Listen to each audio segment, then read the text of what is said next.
mengadili dan tidak bisa didikte oleh siapapun juga dan tidak bisa bekerja sama dengan siapapun juga. Jadi murni pendapat hukum dia itu mesti diterapkan. Jadi walaupun nanti banyak dissenting opinion, itu hasilnya pasti objektif. Contoh kasus, di Mahkamah Agung itu ada kasus yang dulu masalah Menteri Kelautan. Menteri Kelautan ini dihukum oleh pengadilan negeri itu 10 tahun.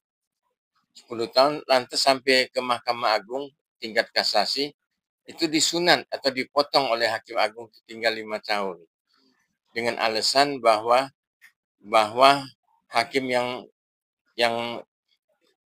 kena tindak pidana korupsi atau gratifikasi tadi sudah punya jasa, yang si terdakwanya itu punya jasa, menteri tadi punya jasa terhadap punya jasa terhadap nelayan-nelayan. Jadi hukuman 10 tahun itu terlalu berat. Jadi dipotonglah oleh Hakim Agung waktu itu namanya, saya tahu namanya nggak usah disebut, di counting 5 tahun. Jadi di situ berita-berita sampai heboh. Mengapa kok Hakim Agung melakukan counting sampai 5 tahun?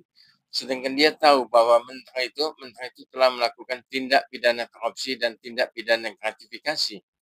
Jadi Hakim Agung tadi nggak tahu kenapa dia bisa menurunkan hukumannya menjadi 5 tahun.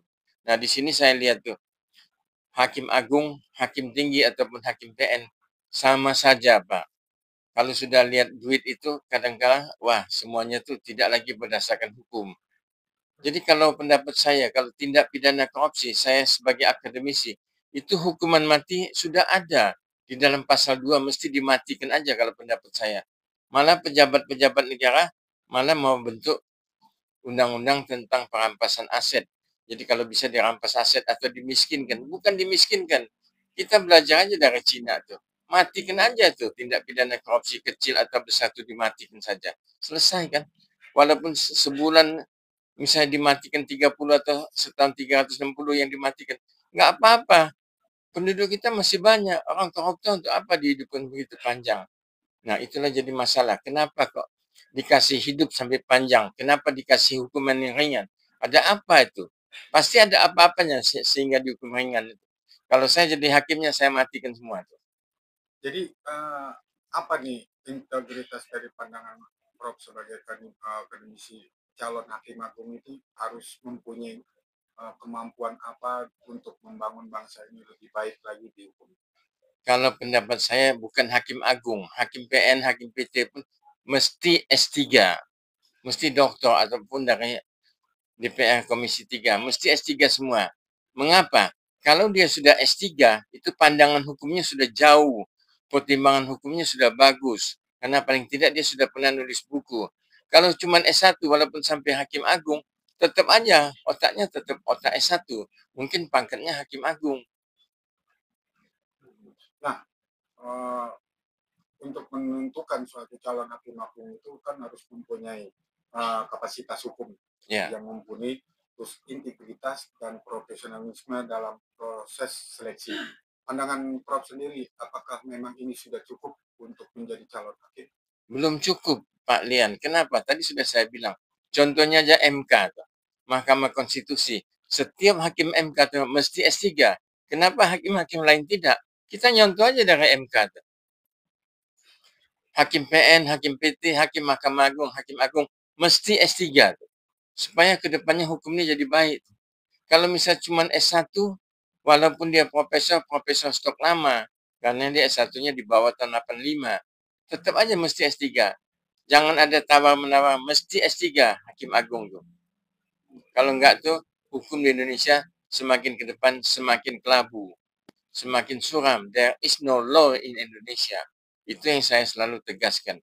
Malu kita, malu banget sebagai akademisi, malu banget sebagai dosen saya, dosen S3, S2 maupun dosen S1. Ketemu, wah, hakim ini kok kelihatannya hebat, kelihatan bonafit sudah profesor doktor, profesor sama S1. Tapi pertimbangan hukumnya jelek banget. Nah, itu yang kadang-kadang kita nggak bisa ngerti nilai Indonesia. Integritas seperti apa Prof yang harus dikedepankan seorang calon hakim? Mestinya yang pertama itu pendidikan. Pendidikan. Yang kedua itu moralitas dan agama dia. Mesti dia hakim itu mesti takut sama Tuhan. Kalau hakim sudah nggak takut sama Tuhan, maka dia akan jadi Tuhan. Itu aja.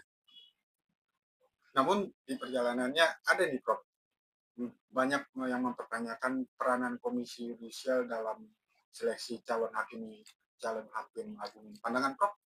Saya rasa kalau soal Komisi Yudisial, mungkin Komisi Yudisial itu kurang menggigit terhadap pengawasan baik hakim PN, PT maupun hakim agung. Tidak menggigit pengawasan dia. Mungkin ada istilahnya tuh nggak enak tuh ya. Apa istilah Jawa? Istilah Jawa, bahasa Jawa, apa lupa saya namanya. Pokoknya serba nggak enak lah. Jadi kalau misalnya ada ini melanggar kode etik atau melanggar hukum, dia mau diadilin, ada serba nggak enak. Itu nggak boleh. Mestinya orang luar aja jadi ininya, jadi panitia atau komisionernya. Jangan yang sudah terlibat di sana di komisi yudisial atau di pengawasan. Pengawasan itu saya nggak kenal sama hakim itu. Jadi saya enak berbuat apa aja, mau saya hukum apa aja, karena saya nggak punya beban kan. Kalau saya punya beban, pasti nggak enak saya menjatuhkan putusan jadi yang bisa menguntungkan dia. Nah itulah ciri-ciri khas hukuman di Indonesia tuh, karena ada ikatan batin tadi. Jadi hukum tuh law tuh nggak pernah tegak. Itulah tanda-tanda atau penyakit negara berkembang atau negara miskin. Semuanya begitu. Dari dulu sampai sekarang kita udah merdeka lebih dari 70 tahun. Tapi law kita nggak pernah tegak tuh. Baik dari kepolisian, kejaksaan maupun sampai ke pengadilan. Jadi malu. Nggak tahu malu kita sudah. Nggak punya malu lagi kita. Mampu kan nanti calon hakim yang akan calon hakim agung yang kepilih ini akan memberikan hawa yang terbaik dan penegakan hukum yang terbaik? Saya rasa tidak mampu. Karena dia mungkin sekelompok kecil. Sedangkan yang sudah ada yang lama-lama bercokol itu tetap aja begitu. Kalau mau kayak Meksiko tuh, diberantas dari bawah. Semua diganti dari bawah sampai ke atas. 15 tahun atau 20 tahun kemudian baru bisa ada hasilnya. Kalau cuma ganti kelompok ini cuma kelompok kecil yang berkecimpung di sana, udah kelompoknya sudah jadi gurita. Mana mungkin dia bisa ngelawan gurita itu? Nggak mungkin itu, Pak Lian. Jadi sama aja omong kosong tuh. Terakhir, pandangan Prof sebagai akademisi, orang yang seperti apakah untuk menjadi calon hakim agung yang pantas, yang mumpuni dan mempunyai track record untuk membangun bangsa ini lebih baik lagi? Yang pertama sudah saya bilang, Pak Lian, dia mesti S3, kalau bisa profesor doktor. Contohnya saya lihat ada hakim agung yang bagus tuh kayak Profesor Gayus Lumbun tuh. Itu dia memang S3 dan dia pengetahuannya bagus tuh. Karena waktu kuliah tuh kita satu angkatan di UI tuh. Bagus dia. Coba pilih kayak seperti dia. Itu contoh kasus tuh. Yang lain mungkin masih banyak lagi.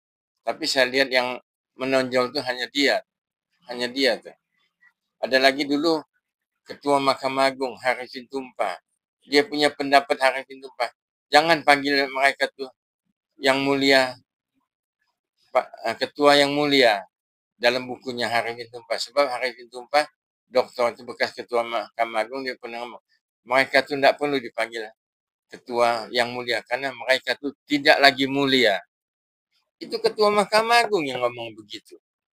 Kenapa? Dia kan bekas Ketua Mahkamah Agung, bekas Hakim Agung, bekas Hakim PT, bekas Hakim PN, dan dia tahu jalannya hakim itu bagaimana. Jadi dia bilang nggak perlu dipanggil yang mulia karena mereka itu sudah tidak mulia lagi.